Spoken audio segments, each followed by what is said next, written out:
In the reporting and analysis I do here at Multipolarista, I talk a lot about the new Cold War, that is the second Cold War, that the United States is waging not only on Russia, but also on China.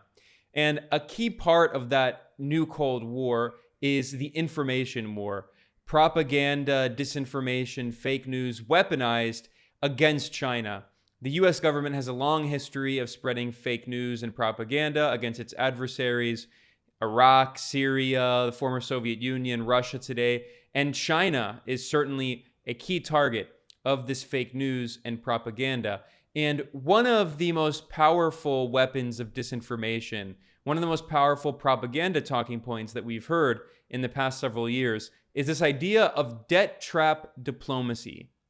The US government and its mouthpieces in the media and think tanks in Washington have spread this conspiracy theory, this ridiculous propaganda concept that China doesn't have normal diplomacy. Instead, it has debt trap diplomacy. It traps countries in the global south, supposedly, in unpayable debt. Now, this is incredibly hypocritical because it's pure projection of exactly what the US empire has done for decades through US instruments of soft power and economic power like the International Monetary Fund, the IMF, or the World Bank. These are dominated and basically controlled by the US. Only the US has veto power over these institutions, which were created through the Bretton Woods system at the end of World War II.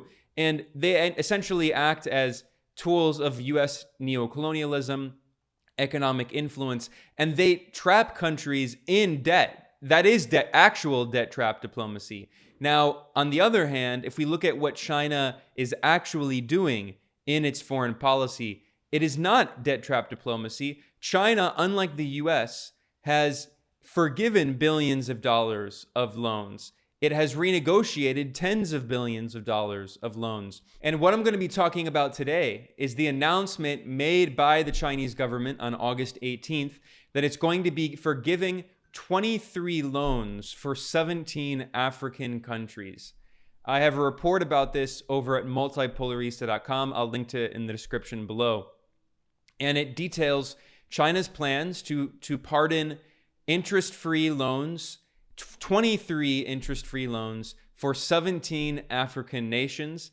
And China is doing this, by the way, after it already canceled $3.4 billion worth of debt and restructured $15 billion worth of debt on the African continent from 2000 to 2019 in that 20-year period. So this is the exact opposite of debt trap diplomacy. And as I'll talk about later in this analysis, we even have mainstream academics at prestigious US universities like Johns Hopkins University and Harvard Business School, which are by no means bastions of anti-imperialism. They're very right-wing institutions.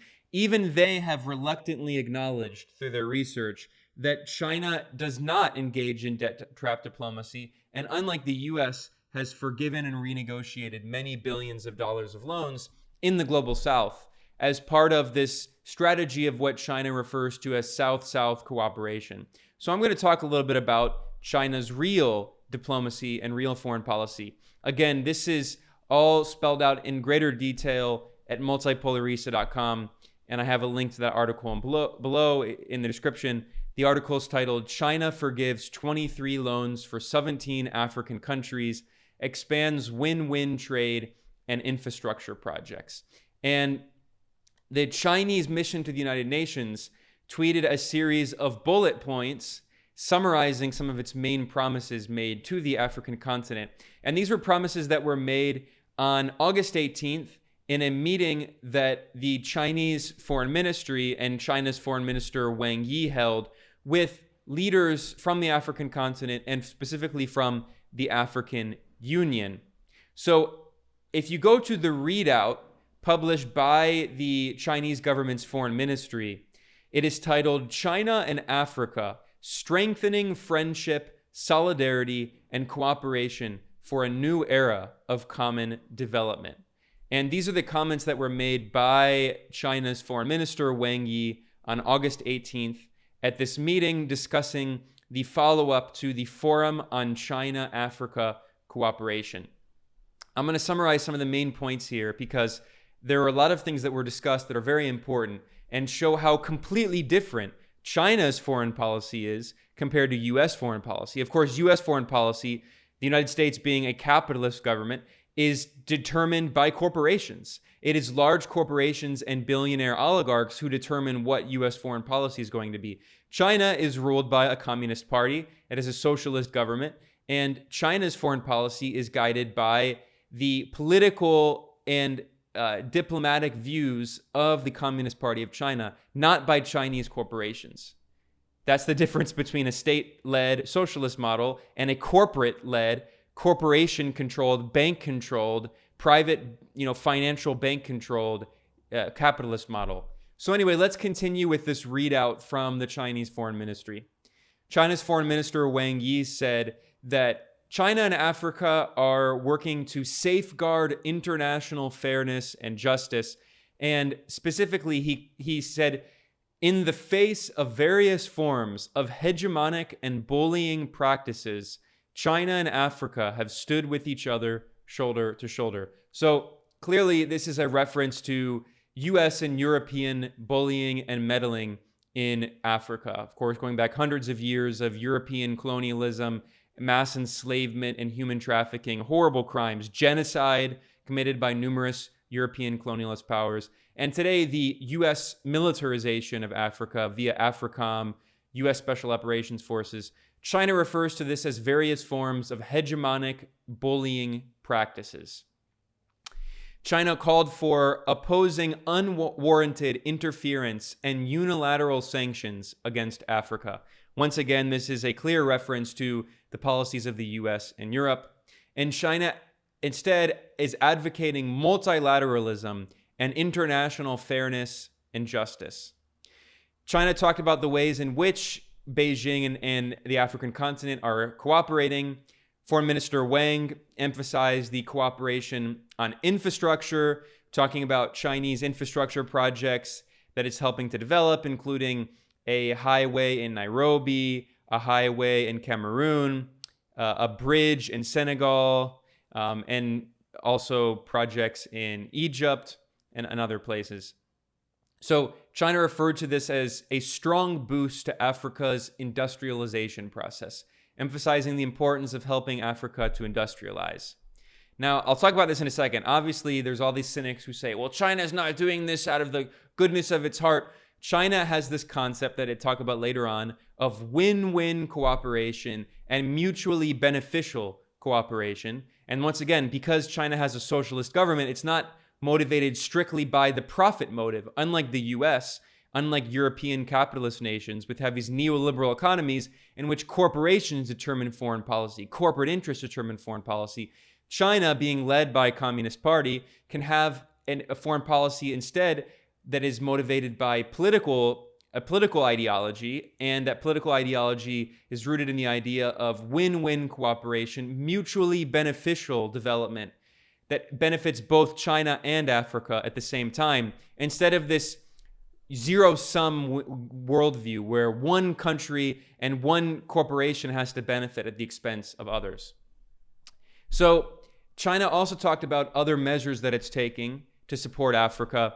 And again, this is mutually beneficial. And it notes that Beijing has signed letters with 12 African countries, resulting in zero tariffs for 98% of their export items to China. So what this does is it makes African goods more competitive, and it encourages African exports to China, which helps grow African economies, and it provides these goods to China. This is once again part of this strategy of South-South cooperation that Foreign Minister Wang talks about in this speech. China also talked about the forms of COVID relief that it's been providing to Africa. China has provided 189 million doses of COVID-19 vaccines to 27 African countries, and they're jointly producing Chinese vaccines in Africa, resulting in an annual capacity of 400 million doses. China and Africa are also working on sustainable development and green energy. They're cooperating on solar, wind, and other clean energy sources. And once again, Foreign Minister Wang refers to this as South-South cooperation. And once again, that is completely different from the imperialist diplomacy of the United States and the European Union, which emphasizes enrichment of corporations in the global north at the expense of the global south, as opposed to mutually beneficial South-South cooperation. China also, this is a very important announcement that was made in this meeting. China announced that it's going to support the African Union's efforts to join the G20. The African Union for many years has been trying to join the group of 20 nations, G20, and China is now supporting those efforts to try to democratize the G20 and specifically to encourage the voices of global South countries in the G20, which is still largely dominated by many imperialist countries in the global North. And China also says that it supports Uganda's leadership role in the non-aligned movement, hosting a meeting of the non-aligned movement. So this is about strengthening multilateral institutions that give a voice to the global South and thereby weaken the imperialist powers in the global North, in the imperial core.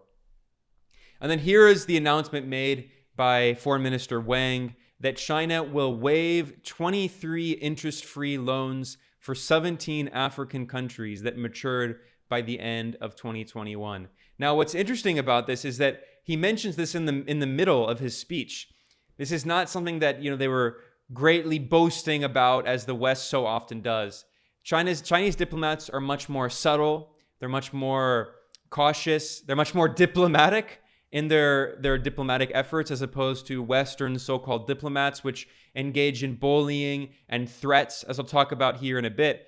We saw that the U.S. ambassador to the United Nations has been threatening Africa, telling Africa that it can't do trade with Russia, telling dozens of countries in the African continent that they can't do trade with Russia, as if they were colonies. So China called for efforts to increase imports from Africa, support the greater development of Africa's agricultural and manufacturing sectors, and expanding cooperation in emerging industries. So once again, this is based on China's idea of mutually beneficial development.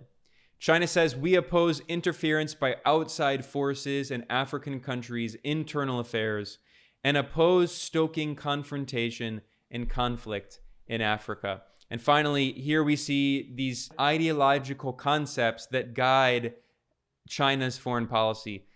Foreign Minister Wang refers to win-win results, and he says that we should have multi-party cooperation and mutually beneficial cooperation. He says that the goal is a favorable and amicable cooperation environment, not the zero-sum Cold War mentality. This is a very clear reference to the US and Europe in their zero-sum Cold War mentality, in which one side has to win and the other side has to lose. And China called for mutually beneficial cooperation for the greater well-being of the people, not major country rivalry for geopolitical games. So that was China's Foreign Minister Wang Yi, clearly condemning the new Cold War. Now, this could not have been any different from the very threatening, aggressive tone taken by U.S. diplomats in their meetings when they visited the African continent this August.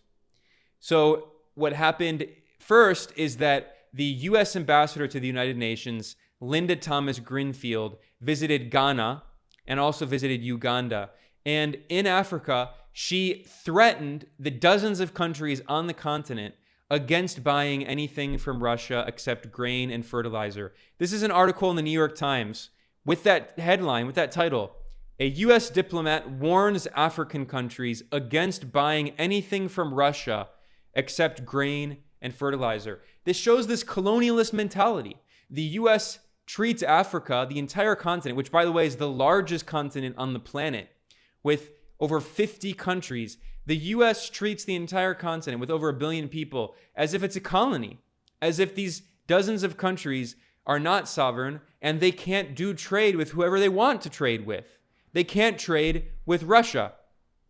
These are the comments that were made on August 4th in Uganda by the U.S. ambassador to the United Nations, Linda Thomas-Greenfield.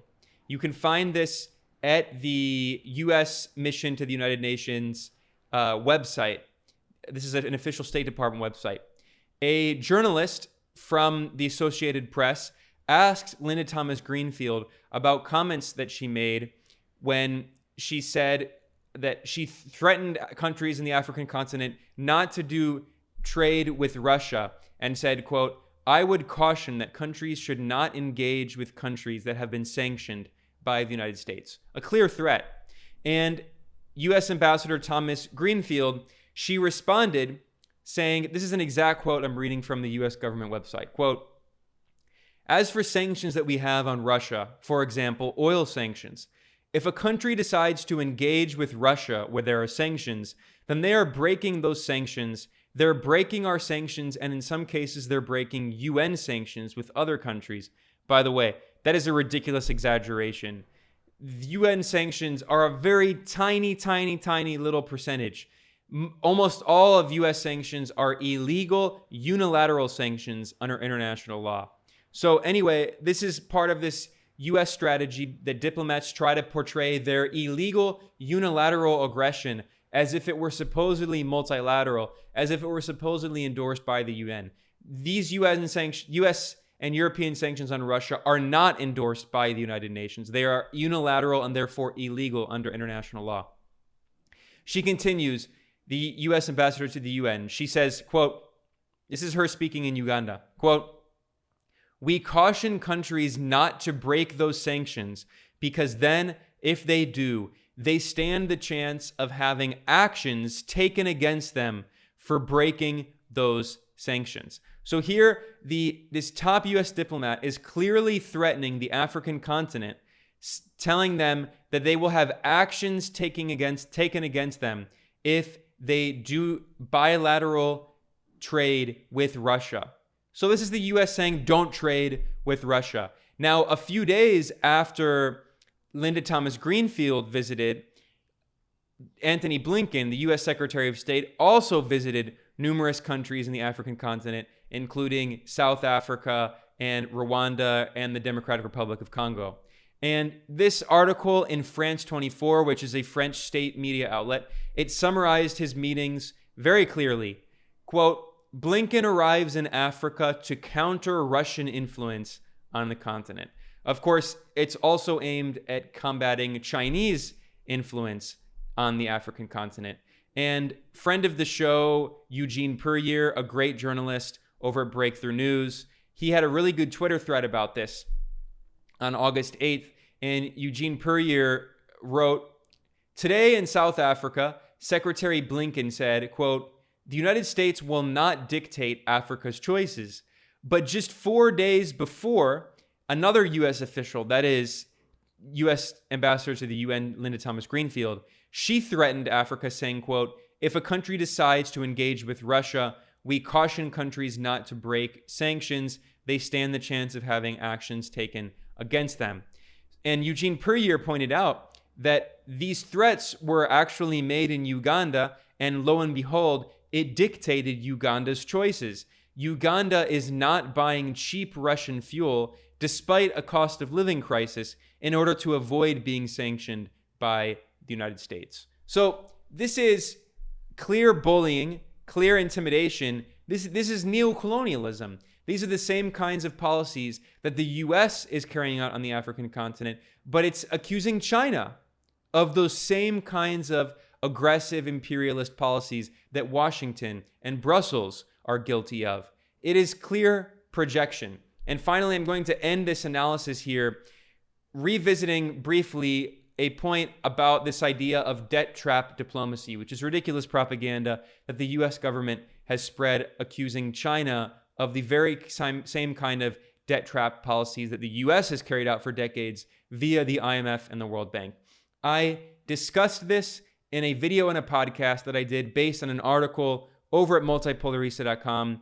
The article is titled "Real Debt Trap: Sri Lanka Owns Vast Majority to West, Not China." If you want to read the article, I will link to that in the description below. Or if you want to watch the video or listen to the podcast, you can find the links to those in the article. And I'm not going to go through this all again. I mean, I don't want to repeat myself too much, but I do want to highlight some points that I made in this article, because this article detailed how Western corporate media outlets and governments have been absurdly trying to accuse China of so-called debt trap diplomacy in Sri Lanka, a country that had a bankruptcy recently. The government was defaulted on its debt, was unable to pay its debt. And the reality is that China is only the owner of 10% of Sri Lanka's foreign debt, whereas the over 80%, 81% of Sri Lanka's foreign debt is owned by Western banks and vulture funds, Western governments and financial institutions, Japan and India. So this is a clear example, once again, of the lie of debt trap diplomacy. And in this article, I cited an article that was published in The Atlantic magazine. This is the voice of the U.S. capitalist class. This is the voice of the Washington, D.C. establishment. The Atlantic has a complete neoliberal right-wing economic editorial policy, and its foreign policy line is extremely hawkish and neoconservative. The Atlantic is in no way progressive. It represents the centrist establishment of the U.S. ruling class in Washington and the big corporations and capitalist interests that drive them. But The Atlantic magazine admitted in this article, after The Atlantic magazine has published many articles falsely accusing China of debt trap diplomacy, but they were forced to admit in this article that was written by two very mainstream scholars, including Deborah Browdigam, who is at Johns Hopkins University. She's at the School of Advanced International Studies at Johns Hopkins University, which is very close, by the way, to the U.S. government and to intelligence agencies. She has done research on China's policies in Africa, and this article is also co-written by Meg Rithamore, who is a professor at Harvard Business School, which once again is a right-wing bastion of neoliberal economics funded by big corporations. But they acknowledged the fact in this article, The Atlantic, that is titled, "The Chinese Debt Trap is a Myth." They admitted that the U.S. government narrative of China, so-called trapping countries in debt, is a myth. It's false. It's not true. U.S. Vice President Mike Pence referred to it as debt trap diplomacy. Trump's Attorney General William Barr also said the same thing. We've seen that the Biden administration has also done the same. Joe Biden himself, Anthony Blinken, they spread these lies. And this article in The Atlantic magazine admits, quote, that debt trap narrative is a lie and a powerful one. They wrote, "Our research shows that Chinese banks are willing to restructure the terms of existing loans and have never actually seized an asset from any country." And in this article that I published at Multipolarista, that's going to be in the description below, China forgives 23 loans for 17 African countries, expands win-win trade and infrastructure projects. At the end of the article, I link to research that was published by this Johns Hopkins University scholar, Deborah Browdigam, who spent years investigating China's infrastructure projects and loans in Africa.